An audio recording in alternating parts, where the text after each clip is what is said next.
Hi, and welcome to English-Fabule. Are you learning English? Great. Let's learn English with a very interesting story. Don't forget to subscribe, like, and comment. Let's get started. It was a very cold and windy morning in December of 1903. On the sandy, empty shores of Kitty Hawk, North Carolina, a historic moment was waiting to happen. The winds blew hard, carrying the smell of the sea. A man named Orville Wright lay down in a special flying machine. This machine was made of thin wood, light wires, and cloth wings. It looked very delicate, almost like a big kite. Anyone looking at it could see how fragile it was. Orville knew that what he was about to do was very dangerous. His heart beat fast. For many years, the smartest people in the world had tried to fly. They were famous scientists and rich inventors. They had big laboratories and many helpers, but they all failed. Some of them even died when their flying machines crashed. They believed flight was possible, but they could not make it work. The chances of success for Orville were very small. This was a true life-or-death attempt. But Orville and his brother Wilbur were not from rich families. They did not have fancy science degrees. They were just two brothers who ran a small shop. In their shop, they repaired and sold bicycles in Dayton, Ohio. They were known as simple mechanics, not famous inventors. So how could these two ordinary men solve one of the biggest problems of their time? How did they find a way to fly when the brightest minds in the world could not?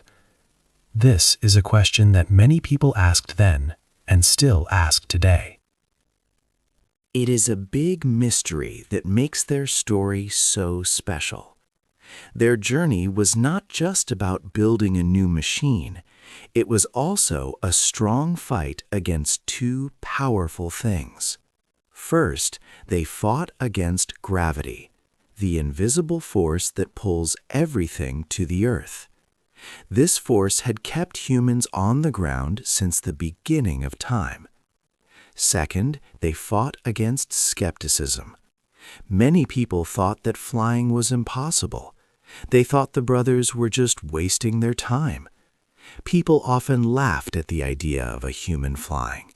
The Wright brothers had to believe in something that almost no one else believed in. They had to overcome not only the technical problems of building a flying machine, but also the deep doubt of society. It was a battle of mind and spirit as much as it was a battle of wood and cloth. Their amazing story shows how two focused men with big dreams and hard work can change the world. Their first short flight on that cold December day would open up the skies for everyone. 2. The Two Brothers.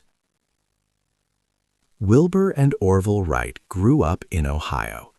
They were ordinary boys, but they loved to make things with their hands.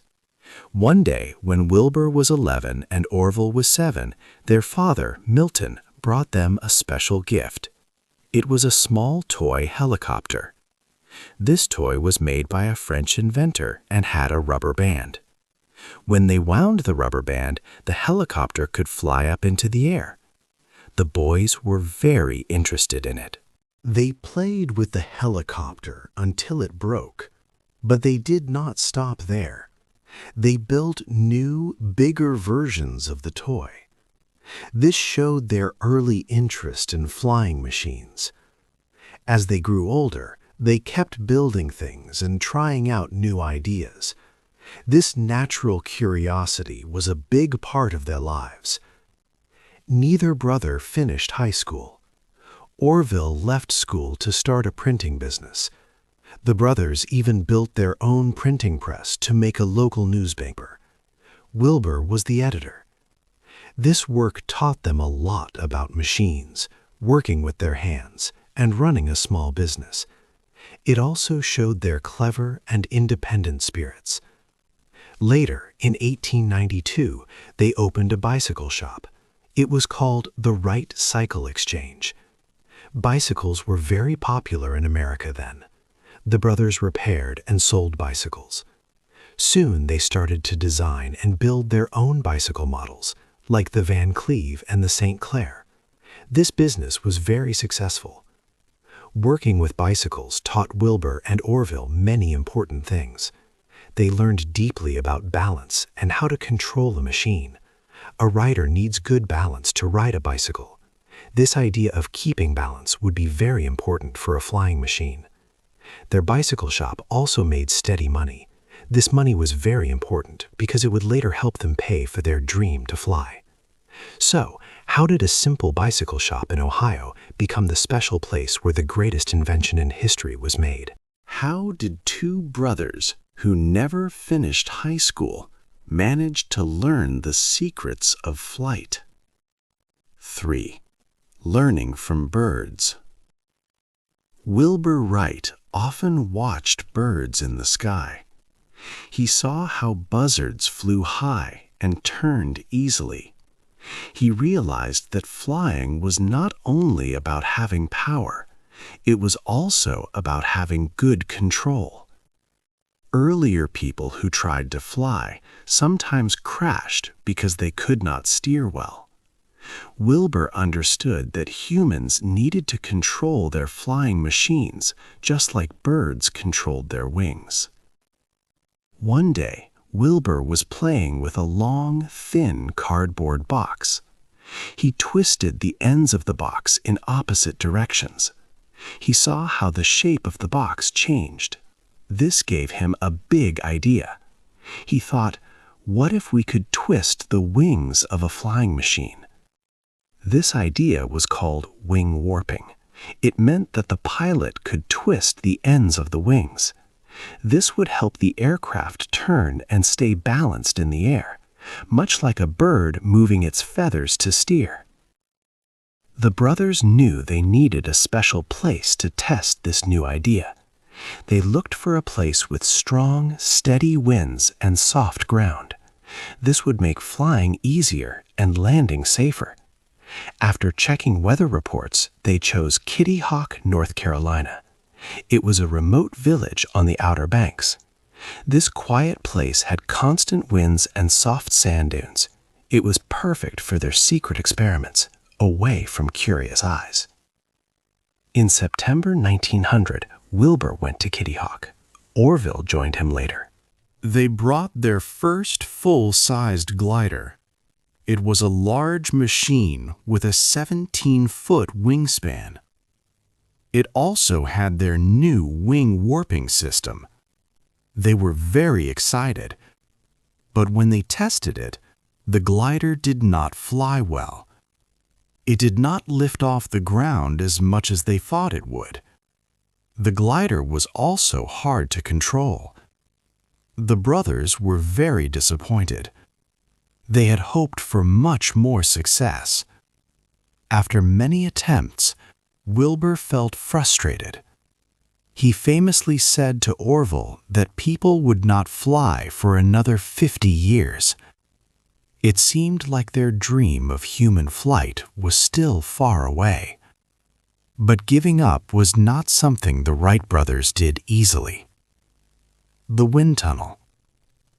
After their gliders did not fly well in North Carolina, Wilbur and Orville had a big problem. They thought carefully about why.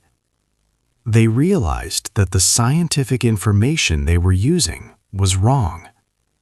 Many famous books and scientists had given numbers for how much lift a wing could make. These were the accepted ideas for decades. But the brothers' own tests, done on the Outer Banks, showed these numbers were incorrect.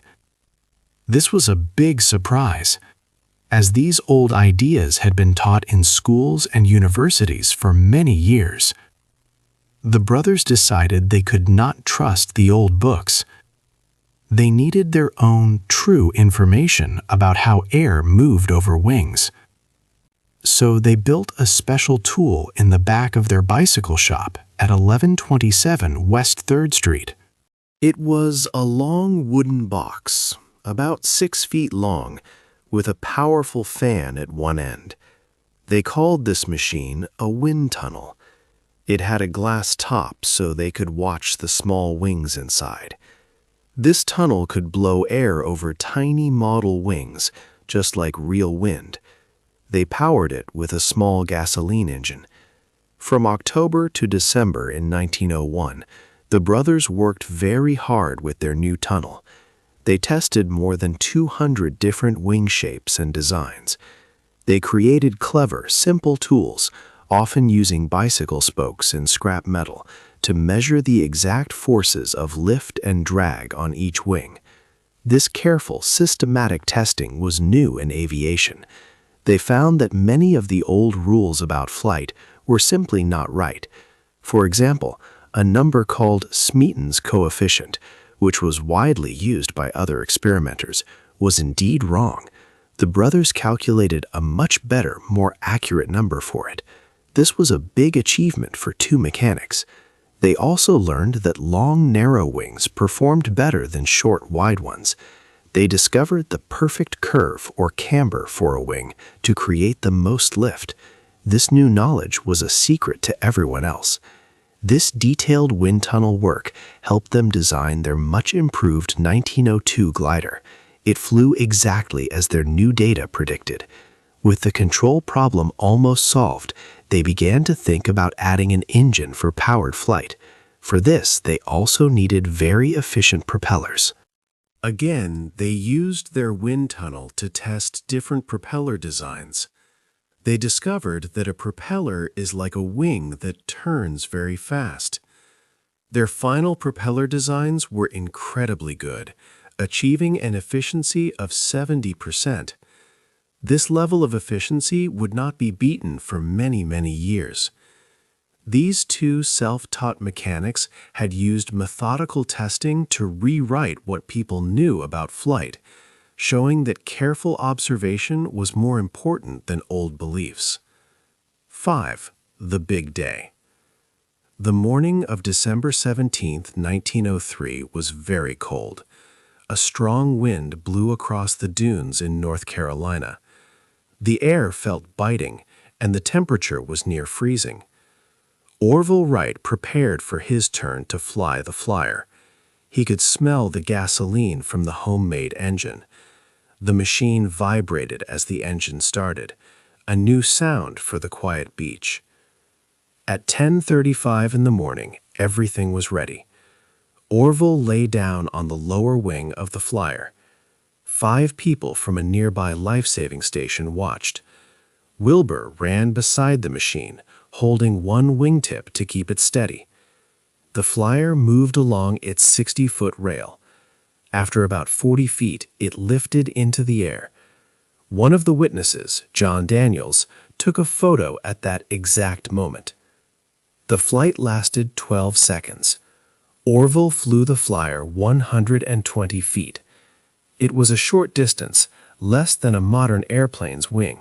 But it was the first time in history that a machine with a person had taken off by itself, flown forward with control, and landed safely.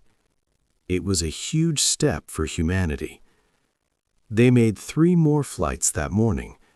Wilbur flew the second flight for 175 feet. Orville flew the third for 200 feet. The fourth flight was the best. Wilbur flew for 59 seconds, covering 852 feet. This showed the machine could stay in the air for a longer time. After this last flight, as they stood talking, a very strong gust of wind hit the flyer. The machine tumbled over the sand. It was badly damaged and could not fly again. The brothers carefully packed the broken parts to send them back home. They felt a great relief and joy from their success, but the world outside remained quiet. Most people did not know what had happened. They sent a telegram to their sister, Catherine, in Ohio. It said, "Success 4 flights Thursday morning, all against 21-mile wind, inform press home Christmas. The brothers had achieved the impossible, but would anyone believe two bicycle mechanics from Ohio had truly flown? The first flights on December 17, 1903, had changed history, but for a long time almost no one knew. The Wright brothers had sent a telegram home. It told of their success, but the news did not spread. Most newspapers had already heard many untrue stories about flying machines. They did not believe this new claim. Important people had said that human flight was not possible. Just days before, a famous scientist named Samuel Langley had tried to fly his big machine. It fell into the water. So the idea that two bike makers from Ohio had flown seemed like a made-up story. The world did not give the Wright brothers credit for years. In 1904 and 1905, the brothers kept working. They built new planes.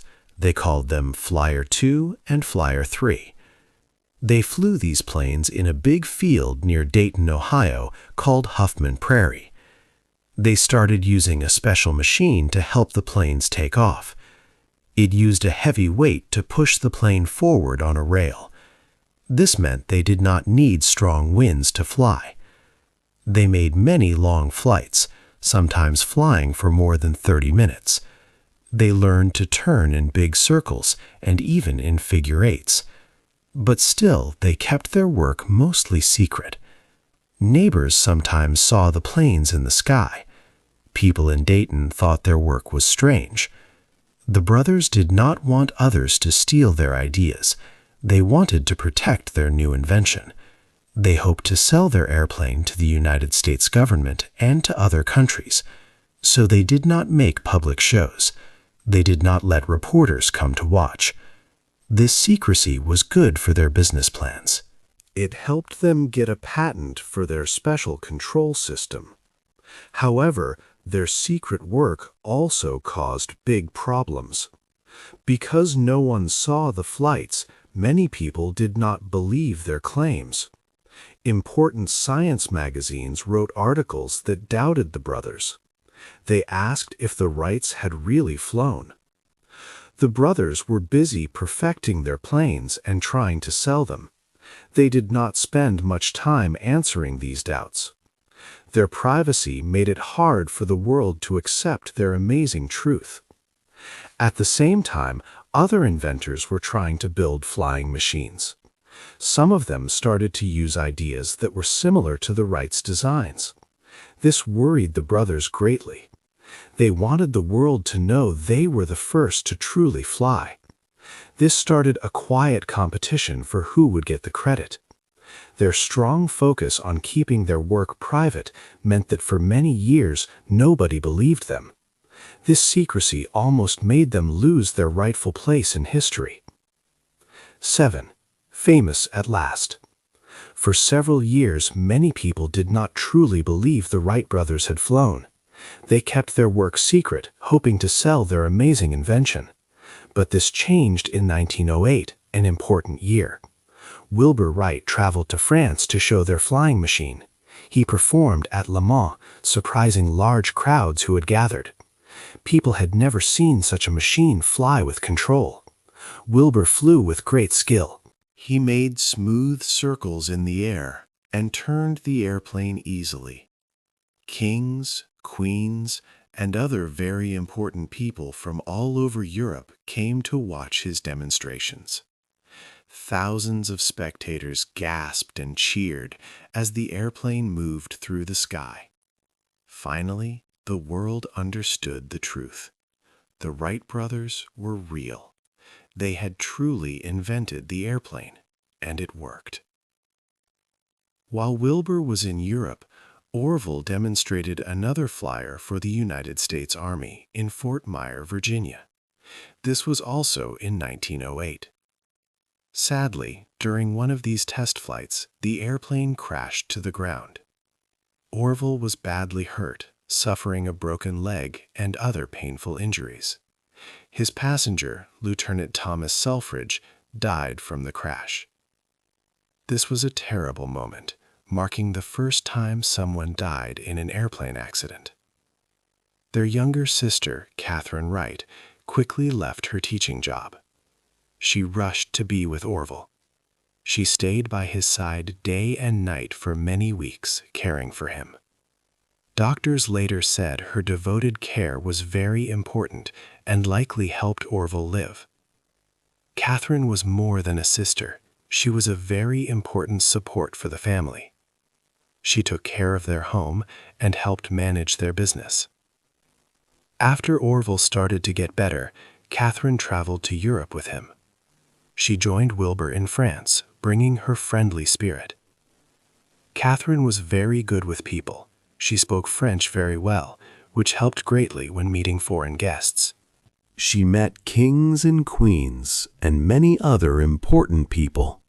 She even made 3 flights with Wilbur herself, becoming one of the first women ever to fly in an airplane. The newspapers in Europe loved her, and her presence made the Wright family seem easier to talk to. She helped the world see the Wright family not just as inventors, but as important and kind people. The French government honored her and her brothers for their amazing work. They even gave her a special award. Before these important events, Wilbur and Orville were simply humble bicycle mechanics from Dayton, Ohio. Most people did not know their names or believe their claims. Now they were known everywhere. They were truly the most famous men on the planet. Their incredible invention changed how people thought about travel, war, and the future. The graceful flights in France, the difficult events around Orville's crash, and Catherine's strong support all showed everyone the great power of their invention. The brothers had worked for years in secrecy and faced much doubt. Now their names were celebrated and honored around the world. They were, finally, famous at last. 8. Changing the world. After they became famous, the Wright brothers faced new problems. They had to fight many legal battles. These were called the patent wars. In 1906, they got a patent for their special control system. They believed this patent covered all ways to steer an airplane from side to side. Another inventor, Glenn Curtiss, built planes using a different system, with small flaps on the wings called ailerons. The Wrights said Curtiss's ailerons were too much like their patented idea. They went to court against Curtiss. This legal fight took many years, from 1909 onwards.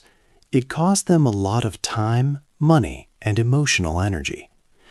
Because they were so busy with court cases, they stopped working on new plane designs. Other inventors in Europe and America kept improving their planes. By 1915, the Wrights' aircraft were not the best anymore. This long legal struggle also made it harder for other American companies to build new planes. When the First World War began, the United States did not have many good planes ready for war. Many people felt the patent fights had slowed American aviation. But the brothers' work truly changed the world forever. From their simple wooden flyer, aviation grew incredibly fast. In just one human lifetime, airplanes went from fragile wood and wire machines to powerful jets that flew across the world. Humans even traveled far beyond Earth to the moon. In 1969, astronaut Neil Armstrong, who was also from Ohio, took small pieces of the original flyer's fabric to the moon. This was a very special moment, linking their first flight to space travel. More recently, in 2021, a piece of the flyer went even further, to Mars. NASA sent a small helicopter named Ingenuity to Mars with their Perseverance rover. This helicopter carried a tiny piece of the flyer's wing fabric from 1903. Ingenuity then made the first powered flight on another planet, the red planet Mars. NASA even named the takeoff area Wright Brothers Field on Mars. This showed how far human flight had come from that first short hop.